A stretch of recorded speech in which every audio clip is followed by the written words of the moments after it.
Amen. Oh Saint-Esprit de Dieu, merci pour ta présence en ce lieu. Merci pour ce merveilleux moment que nous avons passé, Seigneur, dans la louange et dans l'adoration. Merci car ta présence est palpable, Seigneur. Elle est comme un vent, Seigneur, Père éternel, Dieu de gloire, qui rafraîchit, Seigneur, qui rafraîchit notre âme, Seigneur, Père éternel, Dieu de gloire. Tu nous as désaltérés, Seigneur, Père éternel, au travers, Seigneur, de la louange que nous avons pu passer ensemble, Seigneur, dans ta présence. Merci car tu nous as fortifiés. Merci car tu nous vivifies, Seigneur. Je te fais confiance. Nous te faisons confiance, Seigneur, Père éternel, pour la parole que tu veux nous donner, Seigneur, Père éternel, en ce jour, notre pain de ce jour, notre pain quotidien, Père éternel. Merci pour l'inspiration que tu m'as accordée, Seigneur, Père éternel, Dieu de gloire. Et aide-moi, Saint-Esprit de Dieu, à pouvoir transmettre, Seigneur, ta parole avec droiture et justesse. Au nom de Jésus-Christ, je me remets entièrement entre tes mains. Puisses-tu prendre le contrôle de mes lèvres. J'ai ainsi prié. Amen. Amen. Amen. Amen. Bonjour frères et sœurs en Christ. Donc, le message que j'ai reçu, c'était le témoignage, la puissance du témoignage. La puissance du témoignage. On se demande pourquoi le témoignage. Qu'est-ce que le témoignage? Le témoignage, c'est le fait d'apporter un message. Le témoignage, c'est le fait d'apporter un message de quelque chose que l'on a vécu, de quelque chose que l'on a expérimenté, de quelque chose que l'on connaît personnellement, qu'on a expérimenté personnellement, que ce soit dans le secret, dans la vie de tous les jours, ainsi de suite. C'est ça un témoignage. Un témoignage, c'est une personne qui a assisté à quelque chose. On peut le voir par exemple lorsqu'il s'agit dans le tribunal, par exemple, on fait quoi? On prend des témoins. Des témoins, pourquoi? Parce que ce sont des personnes qui ont la connaissance de quelque chose, de la chose qui s'est passée, qui sont informées d'un événement, et on a besoin de ces personnes-là afin de pouvoir parler, de pouvoir proclamer, de pouvoir dire ce qui s'est réellement passé, de pouvoir attester les faits. Et c'est au travers du témoignage de ces personnes-là que le juge pourra rendre un verdict, pourra agir selon la justice. Mais s'il n'y a pas de témoin, comment est-ce que la justice va être rendue? S'il n'y a pas de témoignage, comment est-ce que la justice pourra se rendre? Ce sera compliqué. Et la parole de Dieu nous dit que nous sommes les témoins de Christ. Amen. Nous sommes appelés à témoigner Jésus-Christ dans ce monde. Nous sommes censés avoir une expérience, nous sommes censés avoir du vécu avec le Seigneur, nous sommes censés avoir expérimenté des choses avec Dieu. C'est pour ça que lorsque l'on apporte la parole de Dieu, on doit l'apporter avec le témoignage.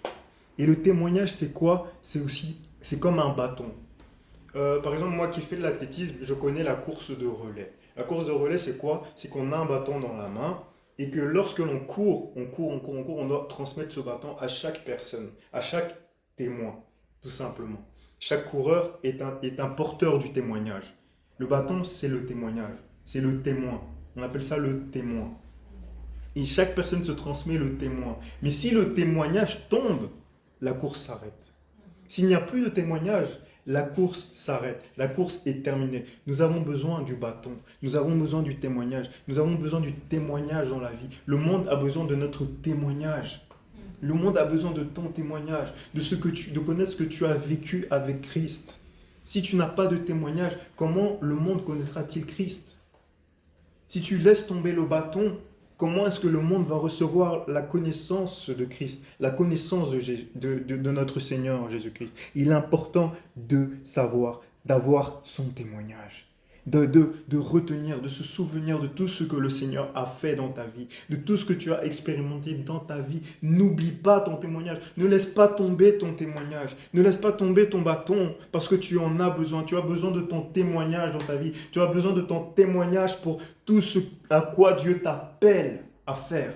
Amen. Tu as besoin de ton témoignage lorsque tu vas apporter le message de l'évangile. Tu as besoin de ton témoignage. Tu as besoin de te remémorer, d'avoir ton témoignage avec toi dans ton cœur. Partout où tu vas, tu dois marcher avec ton témoignage, marcher avec le souvenir de tout ce que Jésus-Christ a fait dans ta vie. C'est Amen. ton témoignage. C'est ça le témoin. C'est ça le bâton avec lequel tu dois marcher.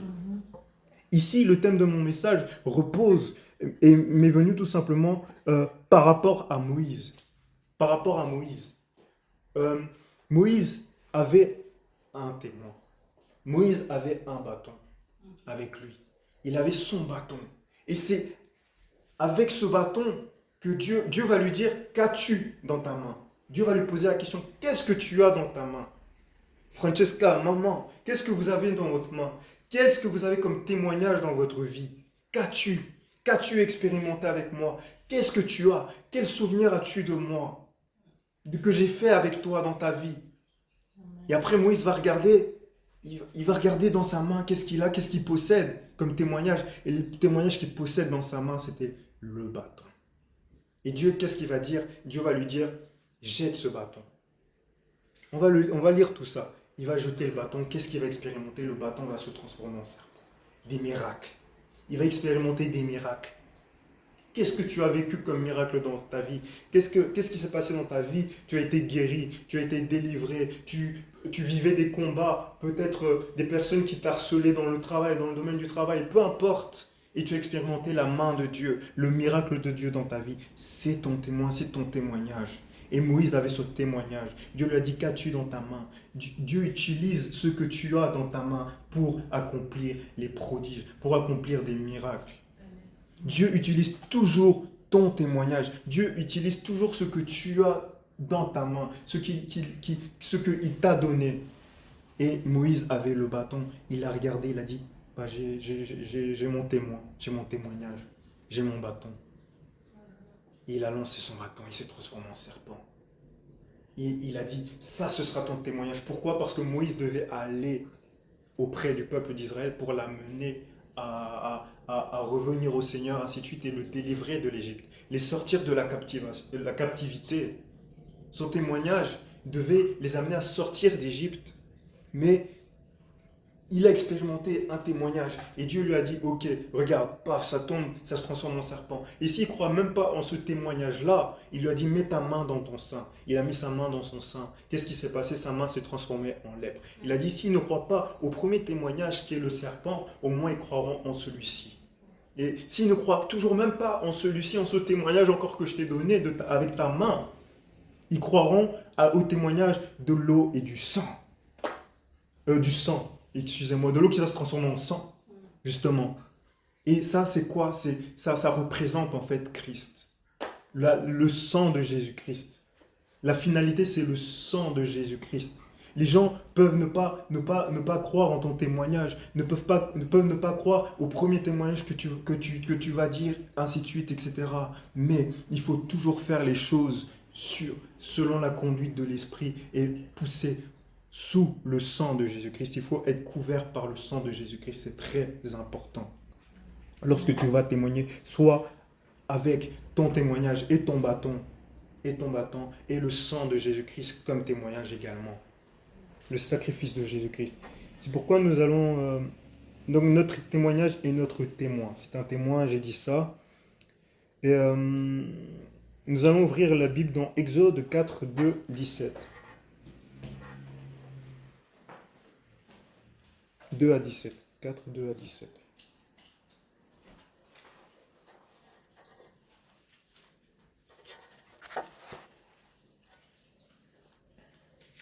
Oh, gloire, gloire, gloire. Exode 4, 2 à 17, je lis. L'Éternel lui dit, qu'y a-t-il dans ta main? Il répondit, une verge. L'Éternel dit, jette-la par terre. Il la jeta par terre, et elle devint un serpent. Moïse fuyait devant lui. L'Éternel dit à Moïse, étends ta main et saisis-le par la queue. Il étendit la main et le saisit, et le serpent redevint une verge dans sa main. C'est là, dit l'Éternel, ce que tu feras, afin qu'ils croient que l'Éternel, le Dieu de leur père, t'est apparu, le Dieu d'Abraham, le Dieu d'Isaac et le Dieu de Jacob. Amen. Ici, on voit qu'il a lancé le bâton et ça s'est transformé en un serpent. Et il a eu peur. Il a eu peur de ce témoignage-là. Il a eu peur, mais Dieu lui a dit, n'aie pas peur de ce témoignage-là. N'aie pas peur, saisis-le. Saisis ce témoignage. Saisis cette épreuve par laquelle je vais te faire passer. N'aie pas peur, ne fuis pas devant cette épreuve, mais saisis-la par la main. Saisis ce témoignage, ce grand témoignage que tu vas être en Égypte. Il a saisi et c'est redevenu son témoignage. C'est pas resté un serpent, mais c'est resté son témoignage. Amen. L'Éternel lui dit encore, mets ta main dans ton sein. Il mit sa main dans son sein, puis il la retira et voici, sa main était couverte de lèpre, blanche comme la neige. L'Éternel dit, remets ta main dans ton sein. Il remit sa main dans son sein, Puis il retira de son sein, et voici, elle était redevenue comme sa chair. S'ils ne te croient pas, dit l'Éternel, n'écoute pas la voix du premier signe, ils croiront à la voix du dernier signe. S'ils ne croient pas même à ces 2 signes, et n'écoutent pas ta voix, tu prendras de l'eau du fleuve, tu leur répandras sur la terre, et l'eau que tu auras prise du fleuve deviendra du sang sur la terre. Amen. Amen. Donc, on voit qu'il est important d'expérimenter une vie, une relation avec Dieu, d'avoir un témoignage avec Dieu, d'avoir vécu des choses avec Dieu. C'est hyper important parce que tu ne peux pas te présenter devant les gens sans avoir ton témoin, sans avoir ton bâton, sans avoir ton témoignage. C'est très risqué. Donc Dieu ne t'envoie pas au combat, ne t'envoie pas à des endroits sans t'avoir d'abord préparé. Et c'est ce que Dieu va faire avec Moïse. Il va d'abord le préparer au travers du témoignage, au travers de ces expériences qu'il va faire avec Dieu. Dieu va l'équiper. Dieu, en fait, fortifie sa foi. Il fait en sorte que sa foi puisse être ferme pour qu'il puisse se souvenir, ah, quand j'ai mis ma main dans mon sein, là, ma main, elle a été guérie. C'était de la lèpre, elle était toute blanche et j'ai expérimenté la guérison. Donc il ne pouvait pas être troublé. Il allait avec plein d'assurance. Pourquoi? Parce qu'il a expérimenté des choses avec le Seigneur, avec Dieu. Amen. On peut lire Exode 14, 15 et 16. Verset 16, 15 et verset 16. Exode 14, 15. 15 à 16. L'Éternel dit à Moïse, pourquoi ces cris? Parle aux enfants d'Israël et qu'ils marchent. Toi, lève ta verge, étends ta main sur la mer et fends-la. Et les enfants d'Israël entreront au milieu de la mer, à sec. Amen. Là, on voit que les enfants d'Israël étaient paniqués. Ils avaient peur. Et qu'est-ce que Dieu va dire? Dieu va dire, lève ton témoignage. Lève le témoignage. Souviens-toi, en fait, le bâton représentait le témoignage de Moïse, ce qu'il avait expérimenté avec Dieu. C'est la foi. La foi, c'était la foi qu'il avait en Dieu. C'est-à-dire que lorsqu'il pouvait douter, être troublé, il avait un témoin avec lui qui était son bâton, qui le rappelait la puissance, la grâce de Dieu, ainsi de suite. C'était un témoignage, ce bâton-là. Et Dieu lui a dit, alors qu'il était face à la mer qui se trouvait devant lui, ainsi de suite, Dieu lui a dit, pourquoi ces cris? Pourquoi est-ce qu'il y a ces cris? Alors que c'était normal qu'il y ait des cris, tout ça. Mais Dieu lui avait fait expérimenter des miracles, des choses miraculeuses. Il a dit, mais pourquoi est-ce que le peuple panique comme ça? Toi, écoute ma voix. Lève le bâton. Moïse a obéi. Il a obéi. Il aurait pu ne pas obéir. Et être troublé, avoir peur et dire, ah non, Seigneur, c'est quoi ça? Regarde, tu me dis de lever le bâton, mais il y a les Égyptiens qui nous poursuivent. Non, non. Moïse était déjà à l'écoute. Il a su entendre la voix de Dieu. Il a su entendre les instructions de Dieu. Sache écouter la voix de Dieu. Sache entendre la voix de Dieu au milieu des cris. Au milieu des cris de tes contemporains, de tes frères et sœurs qui ne sont pas dans l'écoute. Parce que ces personnes-là, les personnes qui crient ne sont pas dans l'écoute. Ils sont juste dans le cri. Mais lorsque tu écoutes, tu fais silence, tu te tais pour entendre la voix de Dieu, tu vas recevoir les instructions de Dieu. Et c'est ce que Moïse a fait. Il s'est tu et il a laissé Dieu parler. Et Dieu lui a dit, pourquoi ces cris? Lève ta main, lève ta verge. Et après, il a obéi. Et qu'est-ce qui s'est passé? On connaît tous le miracle. La mer s'est ouverte en deux. Ils ont pu passer à pied sec. Amen. Amen. Donc, écoute Dieu. Écoute Dieu. Écoute ce que Dieu veut te dire afin de pouvoir partager ton témoignage. Lorsque tu dois partager ton témoignage, il faut être sensible à la voix de Dieu. Il faut être à l'écoute de Dieu. Il faut lui obéir, tout simplement. Obéir à Dieu. Lorsque tu as l'occasion de partager ton témoignage, obéis à Dieu, parce que ça va fortifier et ça va sauver un grand nombre de personnes avec toi. Et ça a sauvé le peuple d'Israël parce que Moïse a écouté la voix de Dieu. Il s'est souvenu de son témoignage. Le Seigneur nous a dit, allez et soyez mes témoins. Allez et soyez mes témoins. C'est comme ça qu'il nous a envoyés. Il a dit, allez et soyez mes témoins. Nous sommes les témoins de Christ. Nous sommes le témoignage de Jésus-Christ. Nous sommes le témoignage de sa vie sur la terre.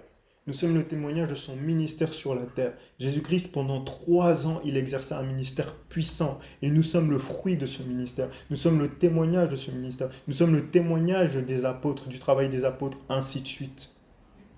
Et Jésus nous a envoyés comme ses témoins dans le monde. Actuellement, nous sommes les témoins de Jésus-Christ. Nous sommes ses bâtons. Et c'est au travers de nous, comme avec le bâton, on pouvait faire des miracles.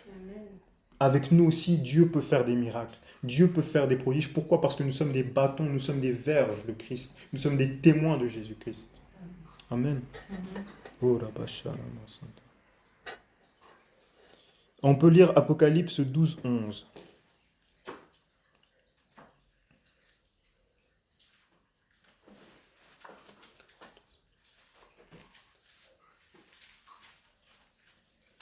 Apocalypse 12, 11, je lis au nom du Seigneur.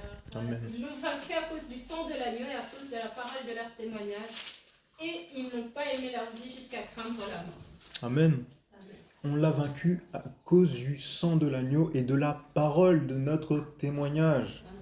C'est par le sang de Jésus-Christ que nous sommes vainqueurs, que nous sommes Amen. victorieux sur la mort, sur la puissance des ténèbres. C'est par le sang de Jésus-Christ et c'est par la parole, c'est par notre témoignage, c'est par le témoignage que nous rendons de Dieu, de Jésus-Christ, des merveilles que Dieu fait dans nos vies. C'est ainsi que nous allons vaincre la puissance des ténèbres. C'est par notre témoignage. Mon frère, ma soeur, je veux te dire, ne délaisse pas ton témoignage, ne néglige pas ton témoignage, parce que ton témoignage peut sauver des vies. Il y a des personnes qui sont dans la dépression, il y a des personnes qui veulent se suicider, et lorsqu'ils vont entendre ton témoignage, ça peut les sauver, ça va les sortir de la dépression, ça va les sortir du suicide. Je te dis, ce que tu es en train de vivre dans ta vie, ce n'est pas un hasard, c'est un témoignage. Il y a des choses qui t'arrivent, Dieu ne permet pas que cela t'arrive par hasard.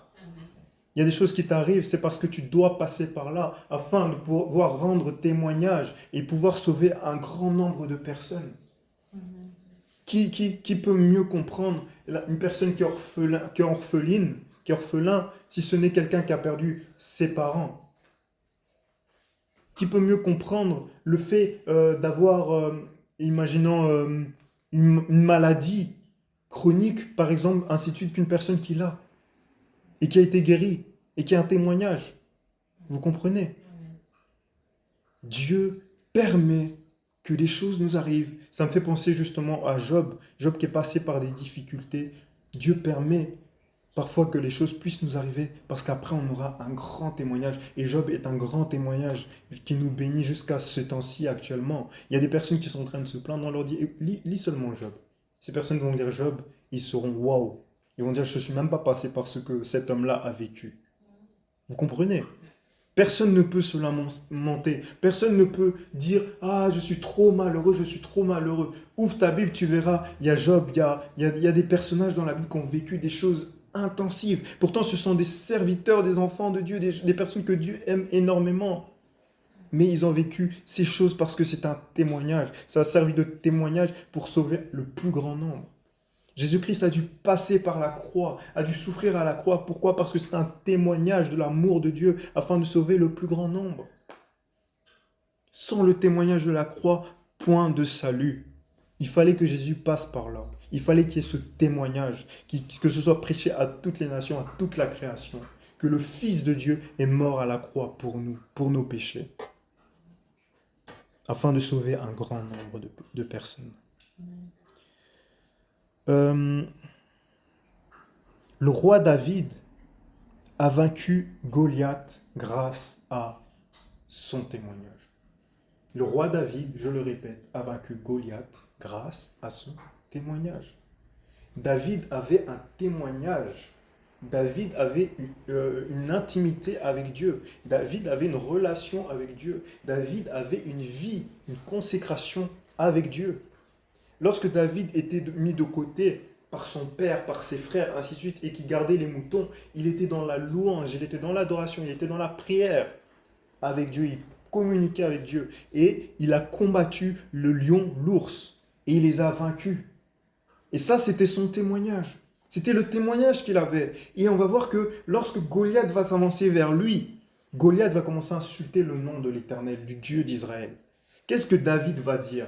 David va commencer à témoigner. David va témoigner. Il va lever son témoignage. Il va élever son témoignage. Il va mettre son témoignage en avant. Pendant que l'autre dit, je vais te donner à manger aux chiens, ainsi de suite, aux oiseaux du ciel, etc. David a maintenant élevé son témoignage, son vécu, ce qu'il a vécu avec l'Éternel, son Dieu. Et après, il a proclamé, il a prophétisé ce qui arrivera. Et c'est ce qui est arrivé. Quel est ton témoignage avec Dieu? Lorsque tu vis des épreuves, lorsqu'un géant se tient devant toi, quel est ton témoignage, frère? Mon frère, ma soeur, lève ton témoignage. Rappelle à la circonstance, rappelle à l'épreuve, rappelle à ce Goliath ton témoignage, rappelle à ce Goliath ton vécu avec Dieu, ce que Dieu a fait pour toi. Et après, avance par la foi. Pose des actes de foi comme David. Et qu'est-ce qui s'est passé? Ça sera le thème d'un prochain message. C'est que David a pris, il ne s'est pas battu avec un javelot, avec une lance comme Goliath, mais il a pris une pierre. Le témoignage, c'est Christ. Il a pris la pierre qui est Christ. Et lorsqu'il a lancé la pierre a terrassé l'épreuve, a terrassé le géant. Quel est, mon frère, ma soeur, ton témoignage avec Christ? Quel est ton témoignage avec Jésus-Christ? C'est important, ne l'oublie pas. N'oublie pas Jésus-Christ. Sois toujours avec Jésus-Christ. Sois toujours avec Jésus-Christ. Et David, lorsqu'il a été chercher ses pierres, c'est pas n'importe quelle pierre. C'était dans l'eau, dans un ruisseau. Hein? C'est dans la parole de Dieu. On trouve Jésus-Christ, on trouve notre témoignage avec Jésus-Christ, c'est dans la méditation, dans la parole de Dieu, dans les Écritures. C'est lorsque tu médites la parole de Dieu que tu façonnes ta relation avec le Seigneur. Et David a été où? Il a été dans la méditation. Il a été dans le lieu favorable, le meilleur lieu, c'est-à-dire la parole de Dieu, dans sa relation avec Dieu.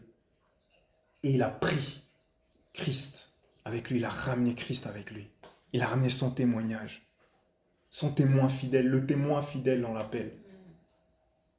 Et il a vaincu le géant, il a vaincu son Goliath. Frères et sœurs en Christ, je prie que vraiment ce message vous a parlé, vous a interpellé. Et vraiment que le Seigneur puisse vous utiliser au travers de votre témoignage. Si vous passez par des épreuves, par des difficultés, ainsi de suite, souvenez-vous de retourner comme David à Christ, de retourner vers le Seigneur dans la parole et vous allez vaincre l'ennemi de vos âmes, celui qui veut vous terrasser. Au nom de Jésus-Christ, grâce à votre témoignage. Amen. Amen.